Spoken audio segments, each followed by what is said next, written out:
Y decía, pues mi marido también me lleva a Venecia, pero allí por la 68.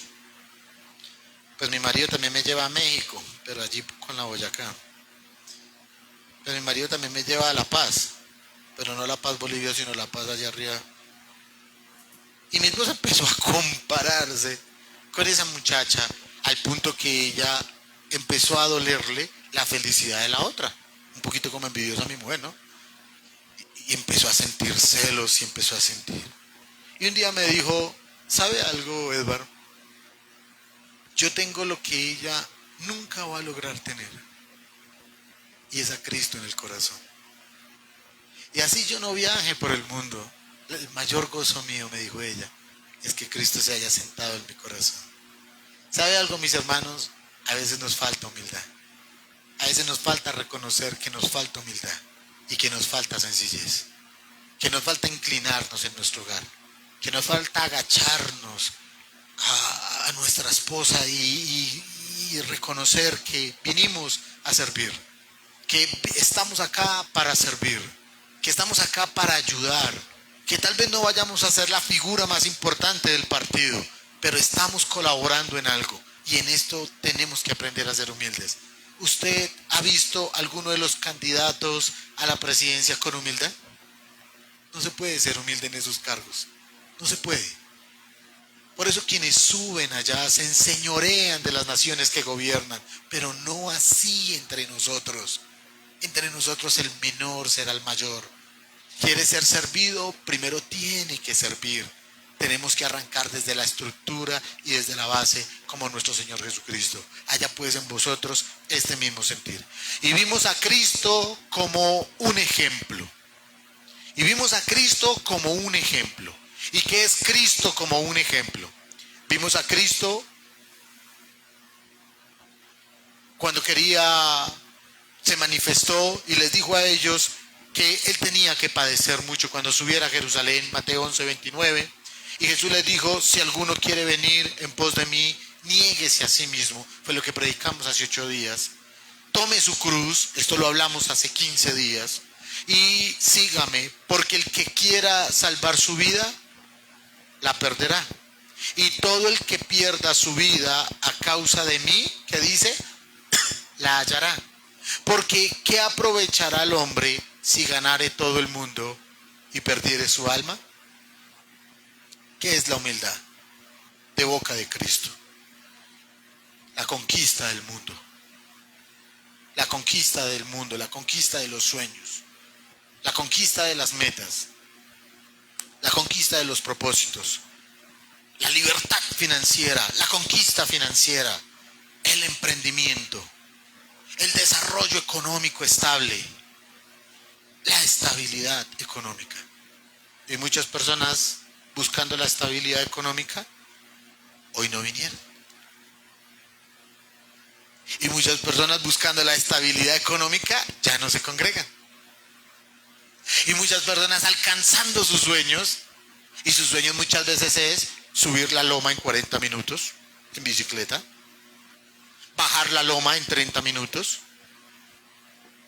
Y muchos de sus sueños, sus metas, sus proyectos, sus propósitos y demás cosas están haciendo que los cristianos pierdan su santidad y pierdan su relación con Cristo.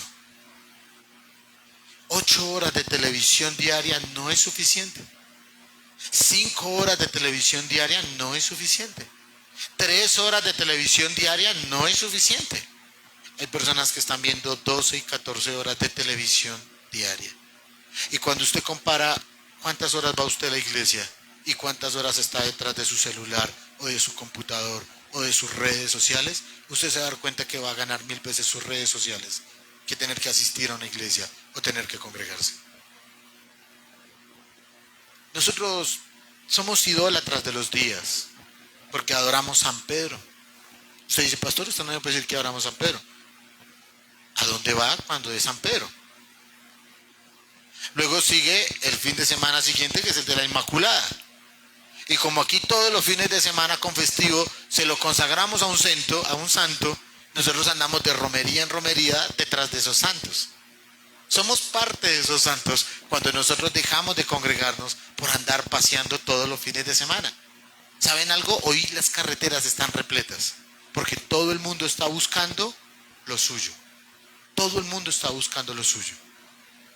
Jesús, el Padre, descansó ¿cuántos días de la semana?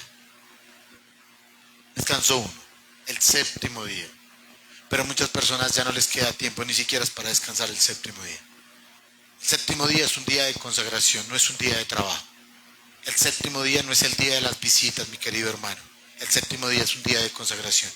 El séptimo día no es el día del centro comercial, mis queridos hermanos. El séptimo día es el día del Señor. ¿Saben algo? Muchas personas están alcanzando el mundo y todo lo que en el mundo hay. Muchas personas tienen sus ojos en el mundo.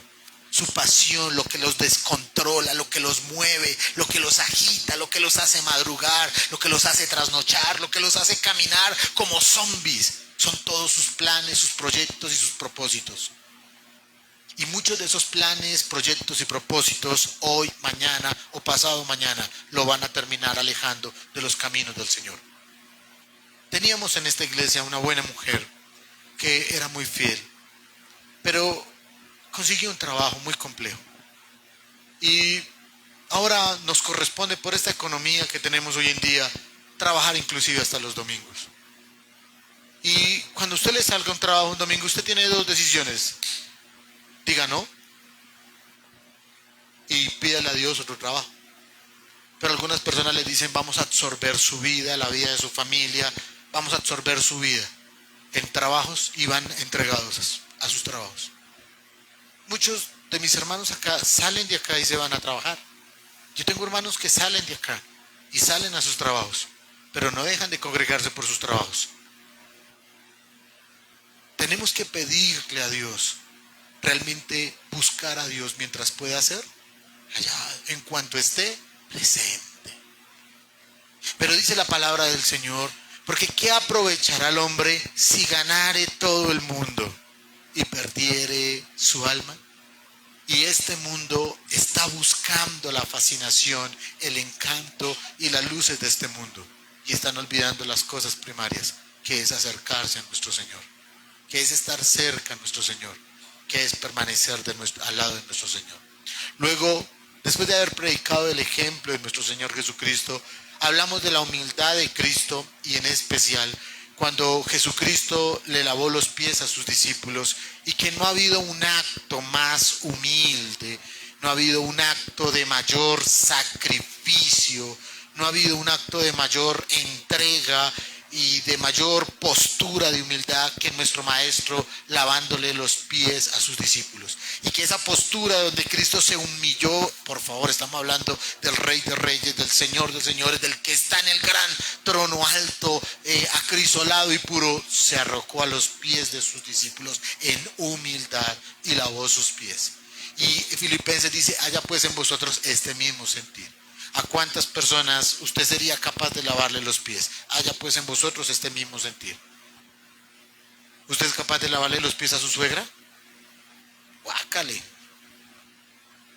¿Usted es capaz de lavarle los pies a su jefe?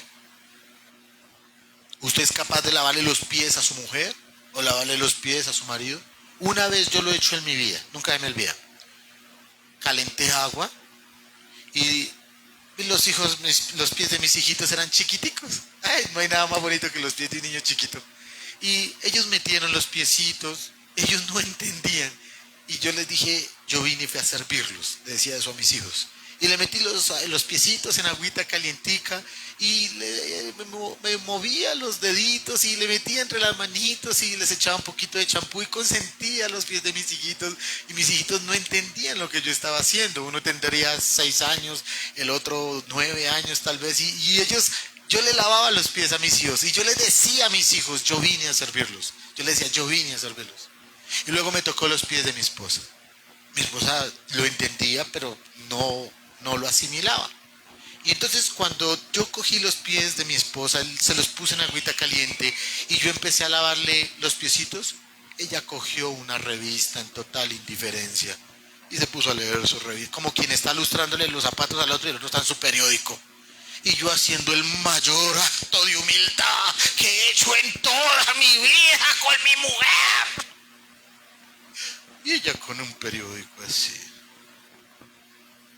Ni me miraba. Leyendo así, pasando las horas.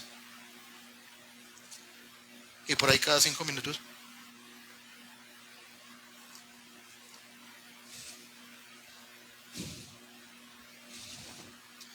Pero igual no dejé de lavárselos. Y le quedaron muy bonitos. Porque vinimos a servir. Así que de ahí aprendimos la humildad de nuestro maestro. Hemos aprendido del ejemplo de Jesucristo hace 15 días, de la humildad de Jesucristo hace 8 días, y hoy vamos a aprender de la mansedumbre de Jesucristo. Mateo capítulo 21, versículo 5. Mateo capítulo 21, versículo 5. Dice la palabra del Señor: decid a la hija de Sión, he aquí tu rey viene a ti. ¿Cómo? Manso y sentado sobre una asna, sobre un pollino, hijo de animal de carga. Wow. Decid a la hija de Sión, he aquí tu siervo viene a ti, manso y sentado sobre una asna, sobre un pollino, hijo de animal de carga. La figura y el cuadro de nuestro maestro en la entrada triunfante a Jerusalén, sentado en un asna. Y cuando usted digita pollino, eso es un burro pequeño. Eso es una promesa de burro, no alcanza a ser burro completo. Eso es una cosita toda chiquita. Y al menos fuera grande, al menos fuera una mula, que una mula es grande. Pero un pollino, eso parece un perro grande. Muy probable muchos de ustedes al subirse en un animal de esos tocarían el piso, porque eso es como un pony, eso es un proyecto de caballo, o sea, eso no es un caballo. Un pollino, lo más chiquitico de los asnos, una cosita, es más grande un San Bernardo. Y Jesús llegó montado en ese pollino. Es que no podía ser más humildad. Álvaro Uribe Vélez tiene caballos de paso fino y se sube en el paso fino y pone una persona en la mitad y coge con el rego sus pasos finos. Gacha tenía, ¿cómo se llamaba mi sargento, el caballo de Gacha? El caballo de Gacha, Gonzalo Rodríguez Gacha. Atahualpa creo que se llamaba. ¿Cómo? Tupac Amaru. Ok, digamos que sí, como no sabemos nos pueden despistar. Y tenía un caballo que valía, Dios mío, casi la deuda externa de este país. Y cuando se murió lo mandó disecar. Allá está en Pacho el caballo de Gonzalo Rodríguez Gacha disecado. Ellos sí tenían caballos. El caballo con el que entró Alejandro Magno a Alejandría, eso era un caballo. El caballo del libertador Bolívar, eso sí era un caballo. Pero Cristo tenía un pollino, una asna chiquita peluda. Eso es más para consentir que para ponerse uno a andar. Y Cristo identifican dos cosas: el pollino y la mansedumbre, las dos cosas en un mismo versículo. Y con ese pollino entró triunfante. Pero ¿cómo una persona puede entrar triunfante en un asno pequeño? Yo les hago una pregunta. Cuando llegó Bolívar a Boyacá o entró aquí a la capital del país, si hubiera entrado en un pollino, ¿qué hubieran dicho de Bolívar? Donde Napoleón hubiera entrado después allí al arco francés y hubiera entrado en un pollino, ¿qué hubiera sido de Napoleón? ¿Qué sería de Napoleón? Y nuestro Señor entró triunfante en una asna pequeña. Y ese fue el triunfo de Cristo. la mansedumbre a los ojos de todas las personas. Esa fue su victoria. Su victoria no fue la pampa, la fama y la gloria. Fue la humildad del pollino y la mansedumbre sentada sobre ese pollino. Porque con mansedumbre vino a vencer en este mundo. La mansedumbre de nuestro Señor Jesucristo. La mansedumbre asocia quietud. La mansedumbre habla de control emocional, de que está que explota y dice todas las cosas que se merecen, pero definitivamente se controla. Eso es mansedumbre, un control emocional. Tiene que ver con que no se desborda, no muestra más de lo que debe, no habla más de lo que debe, que aunque la otra persona merece que le canten la tabla, prefiere guardar silencio. ¿Y cuántas veces usted no ha estado a punto de estallar y cantarle la tabla a alguien, pero prefiere la mansedumbre? Eso es mansedumbre. La mansedumbre tiene que ver con la prudencia. Eso tiene que ver con la mansedumbre. La mansedumbre tiene que ver con poder expresar lo que siente, pero sin necesidad de ofender a alguien. Porque si uno con sus palabras hiere a alguien, no es manso. Hace poco hablaba con una persona y me decía, es que yo soy frentero y me gusta decir las cosas como son. Duélale al que le duela. ¿Qué le hace falta? Mansedumbre. Porque el manso no expresa abierta y discordantemente lo que siente en su corazón. Lo que dice no es para ofender. En eso consiste la mansedumbre. Un corazón manso es un corazón que perdona. ¿Cómo hablar de mansedumbre sin asociarlo colateralmente con el perdón? ¿Cómo decir que somos humildes? ¿Cómo decir que somos mansos si nosotros mismos no podemos perdonar? Al imitar a nuestro Maestro en la humildad y en la mansedumbre, estamos hablando de que podemos perdonar. Y que no importa el agravio, el insulto o la ofensa, podemos detener el tren, bajarnos del tren del orgullo, humillarnos frente a las personas y abiertamente pedir perdón o ser perdonados. Eso significa la mansedumbre. La mansedumbre no tiene que ver con una persona presumida. No tiene que ver con una persona que medio hace algo y tiene que mostrarle todo a los hombres para ser visto por los hombres. Que medio mueve un plato, medio mueve una pared, medio mueve algo y tiene que mostrarle a todo el mundo lo que hace. Miren, allá en mi casa, muchas veces el que tiende la cama soy yo. Yo soy el que tiende la cama. Y a veces yo me siento como un protagonista antagónico cuando yo tiendo mi cama. Y yo siento que eso es un oficio, wow, estoy haciendo algo importante para mi familia. Y yo tiendo mi cama y dejo mis sábanas arregladas, mi primer cobijita, son 3 tigres y a veces mi esposa los tiende mirando para los pies y yo digo, están mal tendidos y yo los mando todos para la cabecera.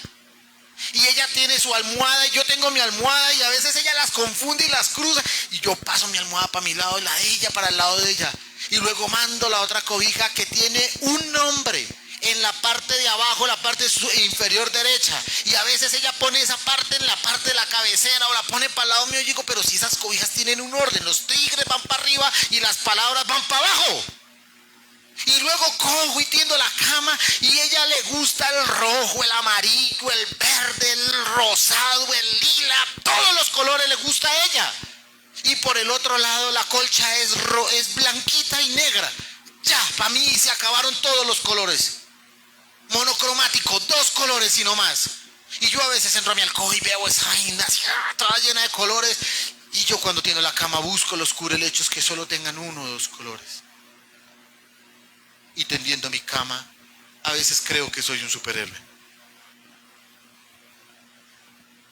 Pero muchos hombres no pueden tender su cama en su casa porque les falta humildad. Tender una cama no lo hacen porque les falta humildad. ¿Por qué no lava hoy la loza? Yo, lavando loza. ¿Cuándo? Y muchas veces, ¿qué nos falta? Humildad, mansedumbre en nuestros corazones. Personas que no alardean de sus pequeños actos. Personas que no contradicen al opositor para ofenderle, sino que aún guarda silencio, aún en las mismas cosas que le son contrarias. Pero una de las cosas más importantes de la mansedumbre fue la que me impresionó. Que la mansedumbre no son síntomas de debilidad, sino que la mansedumbre es equilibrio y fuerza de autocontrol. Escuche esto. La mansedumbre no tiene que ver con debilidad. El que usted vea a una persona que sirve no significa que es débil o que es menos. Cuando usted ve a una persona atenta con humildad, no significa que sea menos en la escala social. Mire lo que significa. Significa equilibrio y fuerza de autocontrol. ¿Qué significa? Que aunque tiene el sartén por el mango, aún así continúa siendo humilde. Que aunque puede que tenga la razón, aún así teniendo la razón, se mantiene humilde. Y esto en las conversaciones. A veces usted tiene una conversación con alguien, está conversando con alguien, y usted tiene la razón. Pero no porque usted sea terco y necio, que usted siempre tiene la razón, es porque la lógica y el sentido común lo está llevando a tener la razón. Pero la persona que usted tiene enfrente, que es discordante, díscola y no tiene sentido común, empieza a contradecirlo. No porque tal cosa, no porque tal cosa. Y usted se voltea a mirar a la persona y usted dice, yo tengo la razón, pero él me está contradiciendo. ¿Sabe qué es autocontrol y mansedumbre? Que usted, a pesar de que tiene la razón, como sabe que está hablando con una persona que no está con sus 5 sentidos puestos, mejor deja la situación de esa manera. Pero ¿usted sabe cuántos tigres están discutiendo con burros? ¿Usted sí sabe cuántos tigres están discutiendo con burros? Tienen la razón, pero les gusta discutir con burros.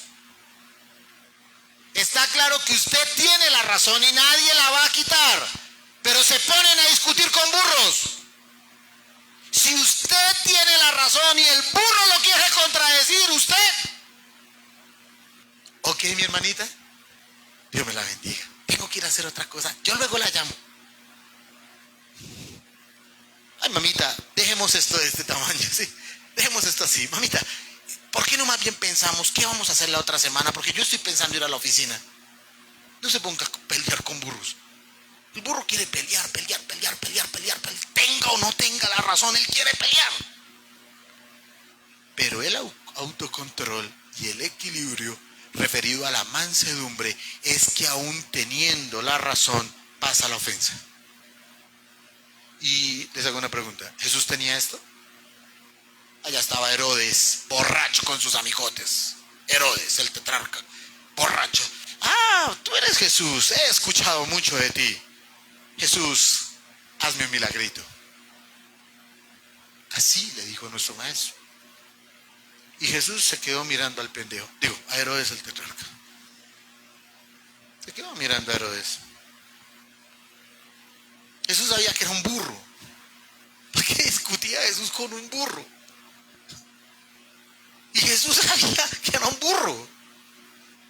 Y Jesús, para tenerlo contento, no se iba a poner a hacer milagros. ¿Sabe qué hizo Jesús? Lo ignoró por completo y no dijo ni una sola palabra. Mientras Herodes hacía el espectáculo más bochornoso con sus amigos delante del maestro, Jesús guardó silencio.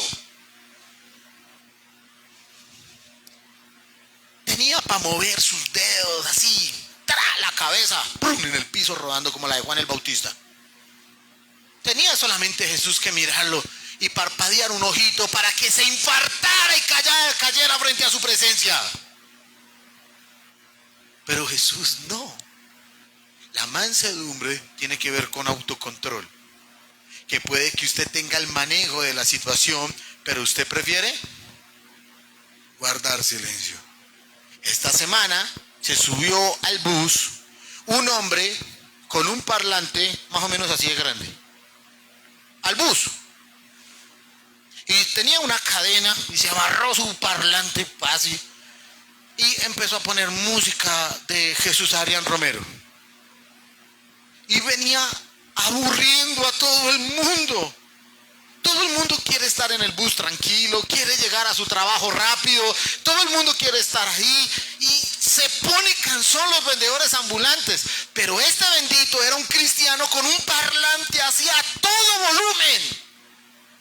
Y empezó a poner música de Marcos Witt, de Jesús Adrián Romero, y él decía, esta gente tiene que convertirse. Y yo en mi corazón venía leyendo mi Nuevo Testamento. Y yo volteé a mirarlo 2 veces. Y yo, el cristiano evangélico, el pastor de Usme, estaba a punto de decirle, ¡calle esa vaina! Y yo tenía toda la razón, ya tenía la gente desesperada. Pero preferí guardar silencio. ¿Cuántos no están en los buses discutiendo con burros? Perdiendo peleas con burros. Porque aunque tienen el control de la situación y saben que la situación es correcta, se ponen a discutir con personas que no quieren escucharlos. Hay un versículo bien importante y es el siguiente. Allí, por favor, en Filipenses, el capítulo que estamos leyendo. Dice la palabra, Filipenses capítulo 2, versículo 5. Dice la palabra del Señor. Haya pues en vosotros este mismo sentir que hubo también en Cristo Jesús, el cual siendo en forma de Dios, no estimó en ser igual a Dios como cosa que aferrarse, sino que se despojó a sí mismo, tomando forma de siervo. ¿Saben qué significa eso? Que Jesús no era ningún siervo. Jesús no era ningún siervo. ¿Sabe quién era Jesús en el cielo antes de venir a la tierra? Lo más exaltado, lo más glorificado y el pináculo de la adoración celestial en el reino de los cielos. Jesús no era ningún siervo. Cuando Jesús vino a la tierra, dice la palabra del Señor, se despojó a sí mismo y tomó forma de siervo. Si tomó forma de siervo, significa que él no era ningún siervo. Hecho semejante a los hombres. Semejante no es igual, es parecido, pero no es igual. Y estando en la condición de hombre, se humilló a sí mismo. Significa que estando en el cielo, él no estaba humillado a sí mismo, haciéndose obediente hasta la muerte y muerte de cruz. ¿Sabe qué significa eso? Que Jesús era manso, se veía manso, pero realmente en el reino de los cielos él no era ningún manso. Jesús tomó postura de humildad, pero Jesús en las alturas no era humilde.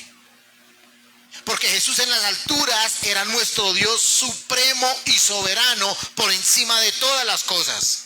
Él tomó forma de siervo, no porque fuera siervo, y se despojó a sí mismo, hecho semejante a los hombres, no porque lo fuera. Tomó una condición nueva en la presentación que él tuvo con nosotros aquí en la tierra.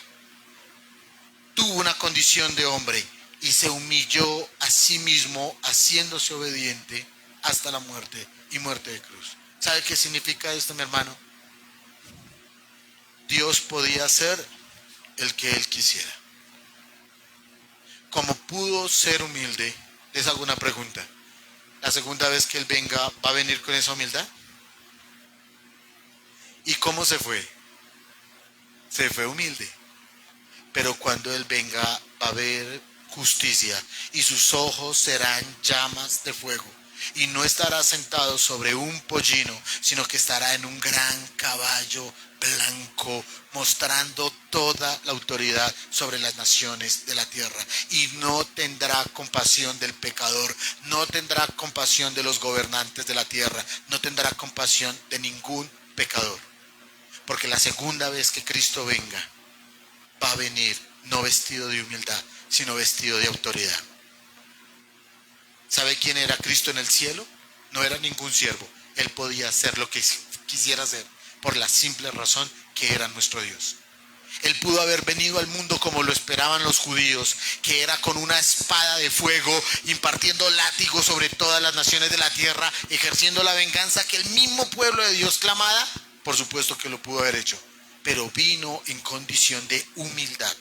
Y si Él vino en condición de humildad y se hizo siervo, se hizo humilde, semejante a los hombres, quiere decir que Él, estando allá, no lo era. Él podía juzgar a la humanidad con justicia sin ni siquiera conocer la mansedumbre. Él podía estar en el reino de los cielos exaltado y sin ni siquiera conocer hacia nosotros la misericordia. Él nos hizo.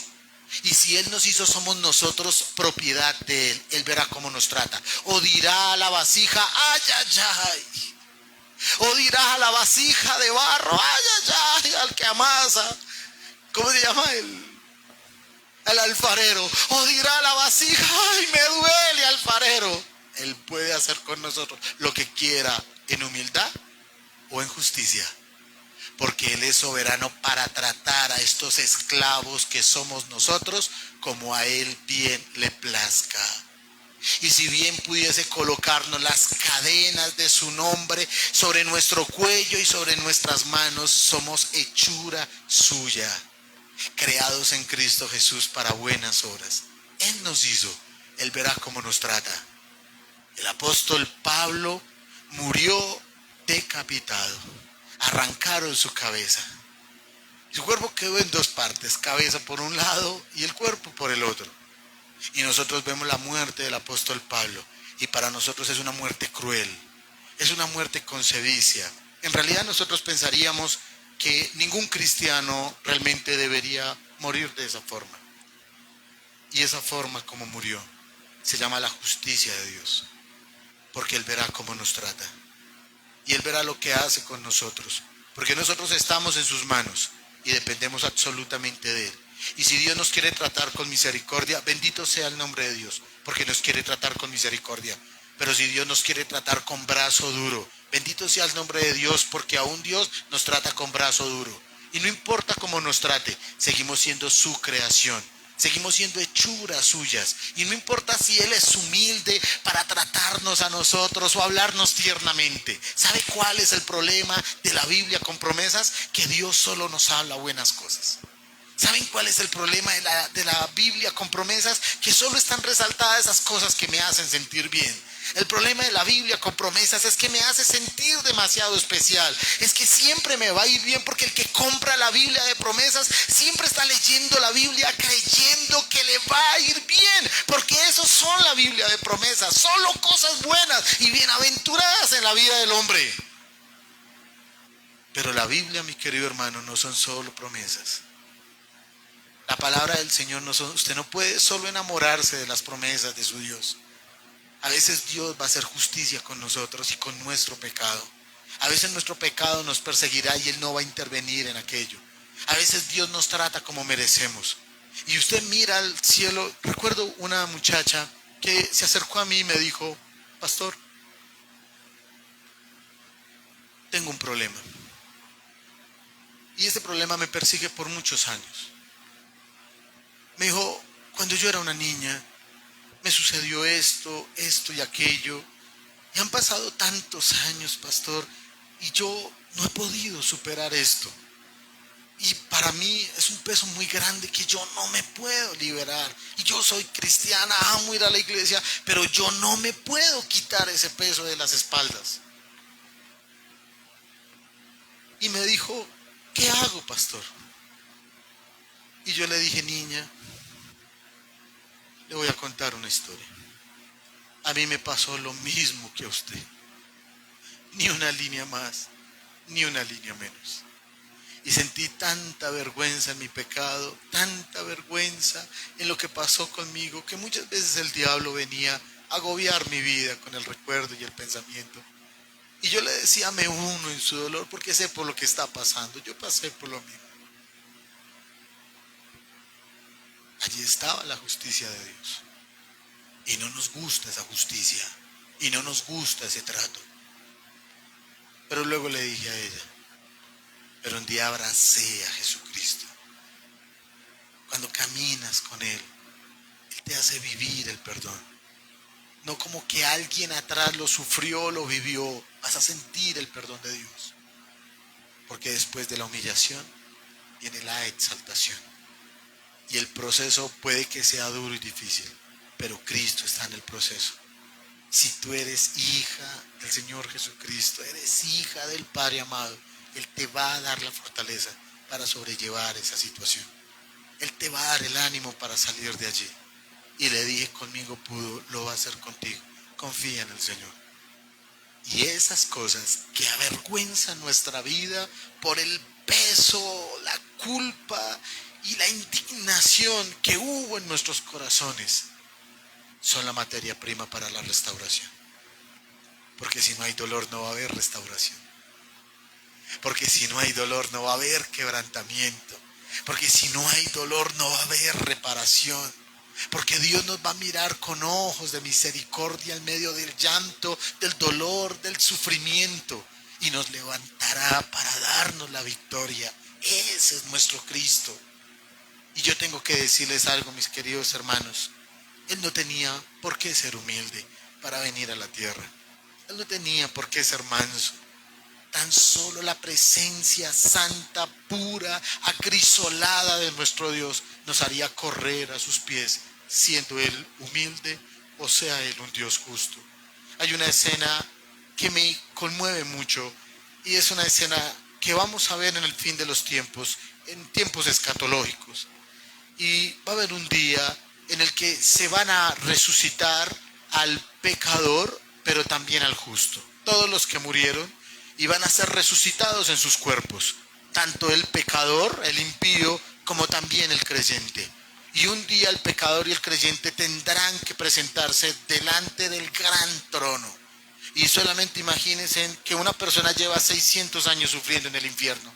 Solamente imagínense una persona hace 400 años sufriendo en el infierno.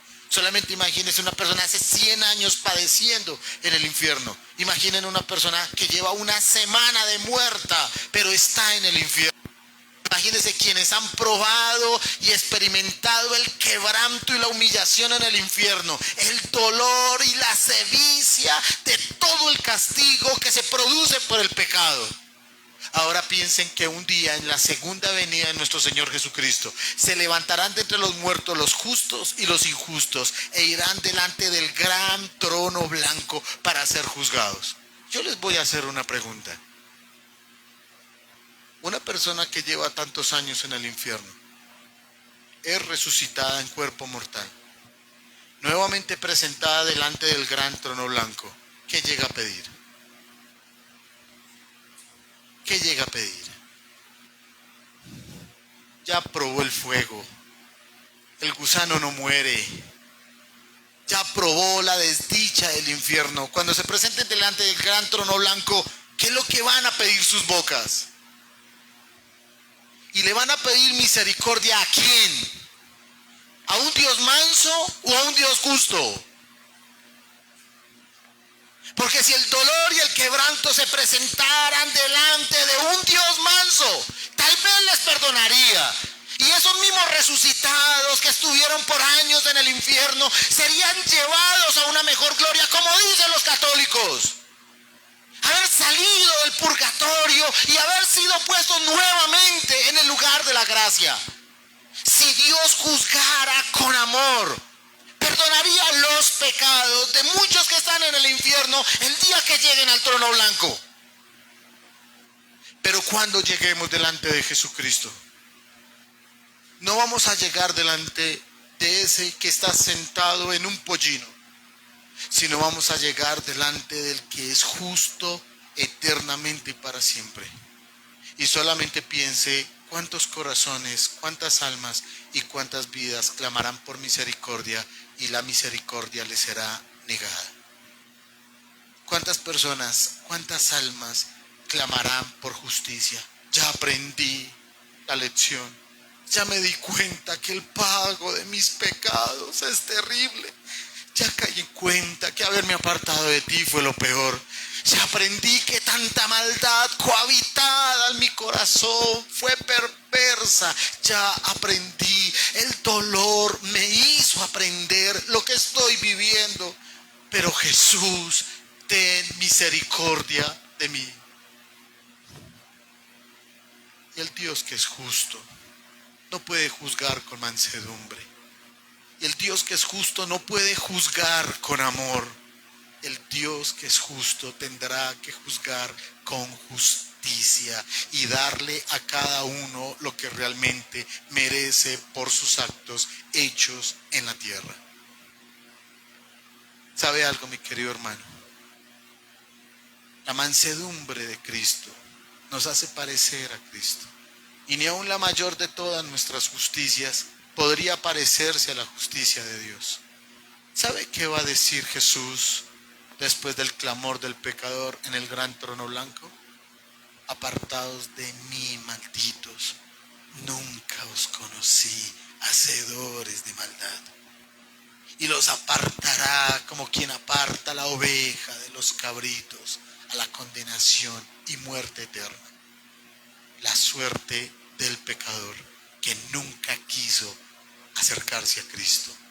La suerte del pecador que negó a Cristo con todas sus fuerzas, porque el que lo negare aquí en la tierra, Él lo negará ya en el gran trono. Y unos dirán: Señor, pero yo caminé contigo cuando era un niño, pero me aparté cuando era un adolescente. Tenme en cuenta los años que yo estuve de niño en tu casa. Y el Señor dirá: no, apartado de mí. Nosotros estamos en un problema universal. Y es que creemos que como tenemos un Dios manso y humilde de corazón, cuando muramos nos vamos a encontrar con Él. Y la sorpresa va a ser otra. Dice la palabra del Señor que todo ojo le verá. El pecador y el justo verán esos ojos tan preciosos de nuestro Maestro. Y en la condición en que haya partido, en esa condición será juzgado. Vuelvo y se lo repito, en la condición que partió de esta tierra, en esa condición será juzgado. Por eso, mis queridos hermanos, toca colocarnos delante de nuestro Señor. Toca presentarnos delante de nuestro Señor. Porque la Escritura habla mucho de su mansedumbre y de su humildad. Pero también habla de su justicia. Y tenemos que presentarnos delante de nuestro Dios tal cual somos, mis hermanos. Y tenemos que decirle a Dios: Jesús, te necesito. Jesús, te necesito. Jesús, te necesito. ¿Sabe que va a haber un solo día en el que nunca vamos a volver a llegar tarde? Va a haber un día en el que todas nuestras acciones serán juzgadas delante del gran tribunal. ¿Y sabe algo? No va a haber excusas. No va a haber excusas que yo no fui a la iglesia, no va a haber excusas que yo no leí la Biblia, no va a haber excusas que por estar trabajando yo no fui a la iglesia, no va a haber excusas que porque yo no entendía lo que decían. Va a haber un día en el que no va a haber excusas, el día que nos presentemos delante de nuestro Señor. Por eso, mientras estemos aquí en la tierra, imitémosle en su humildad, para que en el tiempo futuro no nos encontremos con su justicia de forma negativa. Por eso parezcámonos aquí a Jesús, para que en el pasar por nuestra tierra, en nuestra vida, podamos caminar con mansedumbre, con humildad de corazón, para que un día cuando nos encontremos con el gran Dios eterno, nos encontremos con ese Dios de amor. ¿Saben algo?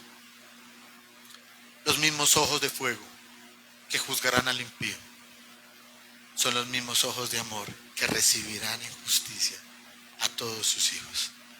Los mismos ojos de juicio para unos son los mismos ojos de amor para otros. Solamente le pregunto a su corazón: ¿con qué ojos se quiere usted encontrar? ¿Con qué ojos se quiere usted encontrar? Ojos que desprenden llama, como lo describe la palabra. Ojos compasivos. Buen siervo fiel. En lo poco fuiste fiel. En lo mucho te pondré. Y con ustedes, Carmencita.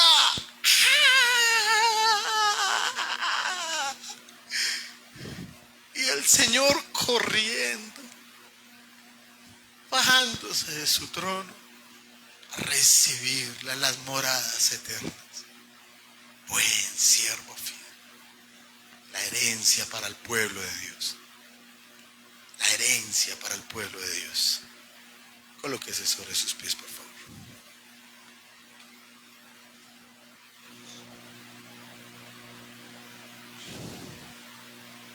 Cierre, por favor, sus ojitos por un segundo.